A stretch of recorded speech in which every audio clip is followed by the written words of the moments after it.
Namaste. Today is Gudi Padwa in Maharashtra and also in some parts of India. People celebrate, that is in southern part, people celebrate Ugadhi. So I want to wish each one of you happy Gudi Padwa, and if you are celebrating Ugadhi, then happy Ugadhi. And so on this beautiful day, now that solar eclipse is over and Saturn has already entered in the nakshatra of Purva Bhadrapad, I want to share a very important message that this transit of Saturn in Purva Bhadrapad is going to bring a big smile for natives born on 5 zodiac signs, which I have discussed in this podcast. So which are those 5 zodiac signs that will have a big smile on their face? And what about the other 7 zodiac signs? For them, I have shared certain remedies that if you do, you will be able to receive more positive results of Saturn in Purva Bhadrapad transit. So on this note, let's begin with this podcast. At the end of the podcast, I have shared a beautiful story which will help you realize the importance of awareness, consciousness. So let's begin.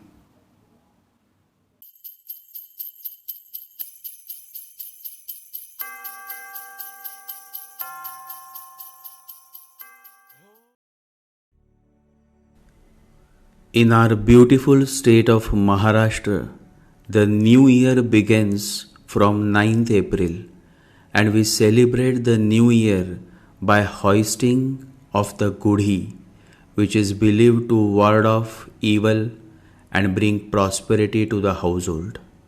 Special prayers and rituals are performed, seeking blessings for the family's well-being and success. People gather to witness cultural programs, traditional music, and dance performances that showcase the rich heritage of Maharashtra. Similarly, in some of the southern parts of India, this day, 9th April, holds significant importance and is celebrated in the form of Ugadhi. So overall, as we celebrate the new year, I was thinking about our good old Saturn, Shani Maharaj. By the way, I am an ardent devotee of Lord Saturn, Shani Dev and Lord Hanuman. I cannot imagine Saturday without remembering and visiting the temple of these two great lords who teach us the significance of humility and being grounded to the reality of life. Hanuman is the epitome of devotion. His whole being is made of one word, Ram. I love Saturn so much that I have written a 600 pages book on Saturn titled Saturn Demystified Spiritually. And the best compliment that I received for this book was from an old man who said that he liked my book so much that he read it for 3 times. Saturn's message is simple and straightforward. Bring awareness to your being, act consciously, and learn to live with acceptance, because it is only through acceptance that you can progress in life. Always remember, your current life moment is the result of your own past karma, and unless you accept this fact, there is no coming to the truth. If you accept all moments with deep gratitude, nothing ever goes wrong. Be the person you are, accept yourself, and focus on maintaining balance in life. Saturn exalts in the sign of balance, that is Libra. The more you bring awareness to your being, the more you can find a good balance in your life. Expand your self-awareness. Self-awareness is the key to happiness and success. And so now, on 6th April, when Lord Saturn transits in the wonderful Jupiterian nakshatra of Purva Bhadrapad, the marriage between Saturn and Jupiter begins. Saturn and Jupiter are good old friends. Saturn understands the greatness of the Guru, Jupiter, and so usually does not cause much harm when he is staying in Jupiter's abode, Purva Bhadrapad nakshatra. Mohan asked, "So tell me, what will be the effect of this transit of Saturn in Purva Bhadrapad nakshatra?" I said to Mohan, "It all depends on the condition of Jupiter in your birth chart. If Jupiter is placed well in your birth chart and the transiting Jupiter is placed in the 2nd, 5th, 7th, 9th, 11th house from your moon, sun or ascendant sign, then the transit of Saturn in Purva Bhadrapad can prove very positive, beneficial and productive for you. So now on 1st May, Jupiter will arrive in the sign of Taurus. This movement is very positive for the world economy, and so it is indeed a good news for many economies around the world.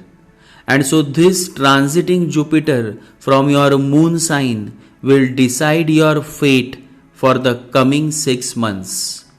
Because Saturn stays in Purva Bhadrapad nakshatra till 3rd October 2024, and then Saturn will go back in Shatabhisha nakshatra from 3rd October to 27th December.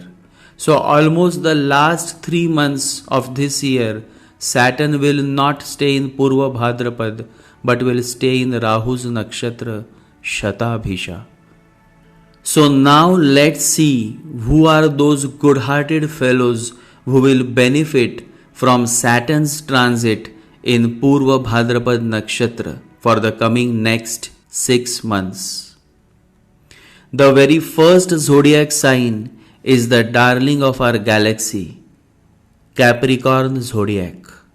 And so if you are born with moon, sun or ascendant in Capricorn, then the upcoming 6 months will prove highly beneficial for you, and you will simply forget about the heat of Sadesati and instead will enjoy a vacation from Sadesati. And so I urge that try to achieve most of your dream plans and prioritize this beautiful period for all those important things that you want to do in the next 6 months. The second zodiac sign is the sign of Aries. Saturn transit in Purva Bhadrapad will prove highly beneficial for you from the financial standpoint, and most of your finances and family problems will be resolved during the upcoming 6 months. So cross your fingers and get ready for this beautiful time ahead. The third zodiac sign is the sign of Cancer. It is a party time for Cancer moon sign natives, as the transit of Saturn in Purva Bhadrapad will help you gain more money, as well as your overall status in the society will grow. And Saturn is going to give you the rewards that you so rightly deserve. So my friends, get ready for a wonderful time ahead. The fourth zodiac sign is the sign of Virgo. The transit of Saturn in Purva Bhadrapad will prove highly beneficial for you, as your luck factor will become very strong and you are likely to benefit a lot from stock markets as well as from foreign connections. This is a perfect time to go on long travels, as you will benefit much from your travels and expeditions. As long as Saturn stays in Purva Bhadrapad, you will have all the possibilities to receive more grace from your Guru as well as the old senior members in your family. Respect your elders and you will be able to gain much from this transit of Saturn in Purva Bhadrapat. The fifth zodiac sign is the sign of Scorpio. I love Scorpio, and usually natives born in Scorpio are so much driven towards me. It's a wonder. And so now, as Saturn transits in Purva Bhadrapad, you are bound to see much improvement in your married life. And if you are not married, even then you will have great experiences in your relationship. This is a perfect time to get married or find a good relationship partner if you are still single and wondering. So the transit of Saturn in Purva Bhadrapad nakshatra is going to be a very positive development for natives born with moon, sun or ascendant in Capricorn, Aries, Cancer, Virgo and Scorpio zodiac signs. So these 5 zodiac signs, Capricorn, Aries, Cancer, Virgo and Scorpio, are the most fortunate signs for the upcoming 6 months. Mohan asked, what about the other 7 zodiac signs? Will they also experience positive developments in the next 6 months? I smiled at Mohan. Mohan always asks good, sensible questions. I said, Mohan, definitely. The other 7 zodiac sign natives also has a chance to experience positive developments, but they will have to do certain remedies and follow certain guidelines. Mohan asked, what are those guidelines for the remaining 7 zodiac signs? Guidelines are simple. They have to strictly fast on all Thursdays for the upcoming next 6 months. So for the next 6 months, until Saturn stays in Purva Bhadrapad, till 3rd October, they will have to fast on every Thursdays. Upavas on every Guruvar, Thursday should be done. And on every Thursday, they should worship the Audumbar tree by lighting a lamp filled with ghee beneath the Audumbar tree. If they follow the Hindu faith, then they should worship Lord Dattatreya every Thursday. A visit to Lord Dattatreya temple on every Thursday will also help in receiving the maximum positive effects of Saturn transit in Purva Bhadrapad nakshatra. Additionally, they should also recite Sai Charitra, a beautiful book mentioning the greatness of Sai Baba, or they can also recite Guru Charitra, which specifically help you realize the greatness of Guru. Similarly, feeding chickpeas, that is chana dal mixed with jaggery powder, to cows on every Thursdays will help immensely in eradicating all the negative effects. And so, God is kind and remedies are always there to help you receive the maximum positive effects of a certain planetary transit. Always remember, it all depends on your awareness. When you focus on raising the level of your awareness, you can bring a positive change in your life. How to raise your awareness? And the answer is simple. Start living your life by surrendering yourself at the feet of the Lord. Nobody attains total surrender on day 1. However, with every new day, you come closer and closer and closer to the state of total surrender, and then there is no looking back. The sky is clear and you are ready to fly. It is only through surrender that you become more and more aware. And when awareness comes, you are no more the same. Then you stop killing others. Then you stop hurting others. Then you stop looting others. Then you are no more a thief, but a saint. This is how Ratnakar, a very dangerous thief, transformed into a great saint. He became Saint Valmiki and he scripted the greatest Hindu book, the Valmiki Ramayana. Can you imagine? A thief and he became a saint, and then he scripted the Ramayana. Similarly, Saul, an arrogant, offensive fellow, transformed into Saint Paul. So transformation comes through the path of awareness. And that reminds me of a beautiful story. Story of a master thief and a great spiritual master called Nagarjuna. Nagarjuna was the greatest alchemist that the East has given birth to. He used to live naked with just a begging bowl, a wooden begging bowl. But kings worshipped him, queens worshipped him. He came to the capital and the queen touched his feet and said, I feel very much offended by your wooden bowl. You are a master of masters. Hundreds of kings and queens are your followers. I have prepared a golden bowl for you, studded with beautiful diamonds and emeralds.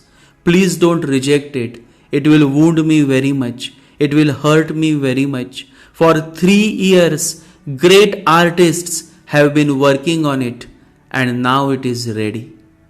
The queen was afraid that Nagarjuna might say, I cannot touch gold. I have renounced the world. But Nagarjuna did not say anything like that. He said, okay, you can keep my begging bowl. Give me the golden one. Even the queen was a little shocked. She was thinking that Nagarjuna would say, I cannot accept it. She wanted him to accept it, but still, deep in her unconscious, somewhere was the old Indian tradition that the awakened one has to live in poverty, in discomfort, as if discomfort and poverty have something spiritual in them. There is nothing spiritual in them. Nagarjuna said, okay. He didn't even look at the golden bowl. He went away. The thief saw Nagarjuna moving outside the capital because he was staying in a ruined temple on the other bank of the river. The thief said, such a precious thing I have never seen. So many diamonds, so many emeralds, so much gold. I have seen many beautiful things in my life, but never such a thing. And how did this naked man get hold of it? And how is he going to protect it? Anybody will be able to take it away from him. So why not me? The thief followed Nagarjuna. Nagarjuna heard his footsteps. He knew somebody was coming behind him. Nagarjuna reached the temple. The temple was an absolute ruin. No roof, no doors. Just a few walls were left. He went inside a room without a roof, without a door, without windows. The thief said, how is he going to protect such a precious thing? It is only a question of hours. He sat outside the window, hiding behind a wall. Nagarjuna threw the ball outside the window. The thief was very much puzzled. The ball just came and fell near his feet. He was puzzled. What has this man done? He could not believe his eyes. He was also shocked. He stood up. Even though he was a thief, he was a master thief and he had some dignity. He thanked Nagarjuna. He said, Sir, I have to show my gratitude, but you are a rare man, throwing out such a precious thing as if it is nothing. Can I come inside and touch your feet? Nagarjuna said, come in. In fact, I have thrown the ball out so that you could come in. The thief could not understand what he was saying. He came in. He looked at Nagarjuna, his silence, his peace, his bliss. He was overwhelmed. He said, I feel jealous of you. I have never come across such a man like you. Compared to you, all others are subhuman beings. How integrated you are. How gone beyond the world. Is there any possibility for me to one day to attain such integration, such individuality, such compassion and such non-attachment to things? Nagarjuna said, "It is possible. It is everybody's potential." But the thief said, "Wait, let me tell you one thing. I have been many times to many saints, and they all know me, and they say, first you stop stealing, then anything else is possible. Without stopping stealing, you cannot grow spiritually. So please don't make that condition because I cannot do. It is impossible. I have tried and I have failed many times. It seems that is my nature. I have to go on stealing. So don't mention that. Let me tell you first so you don't make it a condition." Nagarjuna said, "That simply shows you have never seen a saint before. Those must have all been ex-thieves.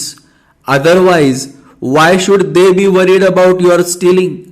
Go on stealing and do everything as skillfully as possible. It is good to be a master of any art." The thief was shocked even more. "What kind of man is this?" And he said, "Then what do you suggest? What is right? What is wrong?" Nagarjuna said, "I don't say anything is right or anything is wrong. Do one thing. If you want to steal, steal, but steal consciously. Go tonight, enter into the house very alert. Open the doors, the locks, but very consciously. And then if you can steal, steal, but remain conscious and report to me after 7 days." After 7 days, the thief came, bowed down, touched Nagarjuna's feet and said, "Now initiate me into sannyas." Nagarjuna said, "Why? What about your stealing?" And the thief said, "You are a cunning fellow. I tried my best. If I am conscious, I cannot steal. If I steal, I am unconscious. I can steal only when I am unconscious. When I am conscious, the whole thing seems so stupid, so meaningless. What am I doing? For what? Tomorrow I may die. And why do I go on accumulating wealth? I have more than I need. Even for generations it is enough. It looks so meaningless that I stop immediately. For 7 days I have entered into houses and come out empty-handed. And to be conscious is so beautiful.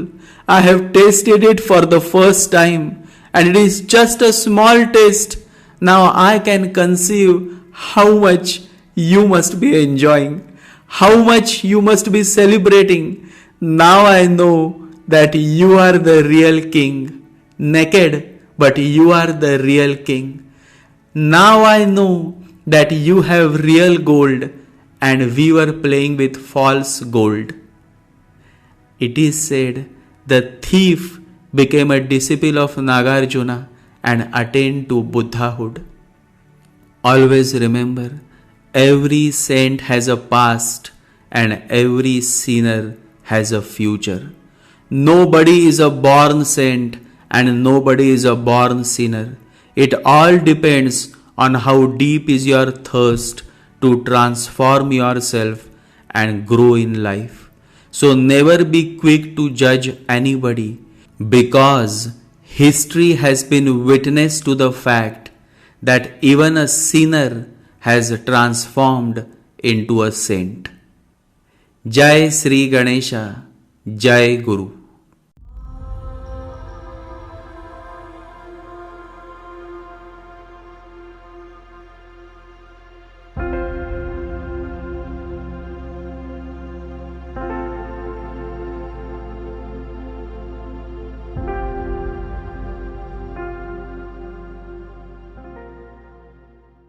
Om Gam Ganapataye Namaha. Om Gam Ganapataye Namaha. Om Gam Ganapataye Namaha.